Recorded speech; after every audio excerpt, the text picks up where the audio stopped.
সম্মানিত সুপ্রিয় দর্শক শ্রোতা, দেশ এবং দেশের বাইরে থেকে আপনারা যারা সংযুক্ত আছেন, আমাদের ভিডিও দেখছেন এবং শুনছেন, সবাইকে আন্তরিক প্রীতি ও শুভেচ্ছা জানিয়ে শুরু করছি আজকের প্রতিবেদনে আসা এই সুন্দর আপুটির জীবনের গল্প কথাগুলো তুলে ধরবো। কেন এসেছিল প্রতিবেদনে বিস্তারিত আলোচনা থাকছে। তো আপুটির দেখতে খুবই চমৎকার, ওনার গায়ের রং ফর্সা, উচ্চতা ভালো আছে, পাসপোর্ট 2 ইঞ্চি, স্বাস্থ্য মিডিয়াম, পড়াশোনা আপনার এসএসসি পাস। তো উনি ওনার পরিবারের বড় মেয়ে, ওনার পরিবারে ওনার বাবা মারা গেছে। তো পরিবারে মা আছে অসুস্থ, ছোট বোন আছে পড়াশোনা করছে। উনি বর্তমানে একটি বিউটি পার্লারে চাকরি করে। আর উনি মুসলিম, নামাজ কালাম পড়তে পারে, কোরআন পড়তে পারে। পরিবারের হাল ধরতে গিয়ে আসলে আরও অনেক আগে থেকেই কর্মজীবনে এসে পড়েছে।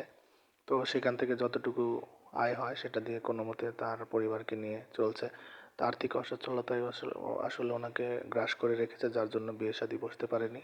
তো ওনার সার্বিক পরিস্থিতি জেনে শুনে কেউ যদি আগ্রহী থাকেন, ওনার সাথে সম্পর্ক করতে চান, স্ক্রিনে দেওয়া নাম্বার আছে, ওনার মুখ থেকে আরও ডিটেলস সব কিছু জেনে সম্পর্ক তৈরি করতে পারেন।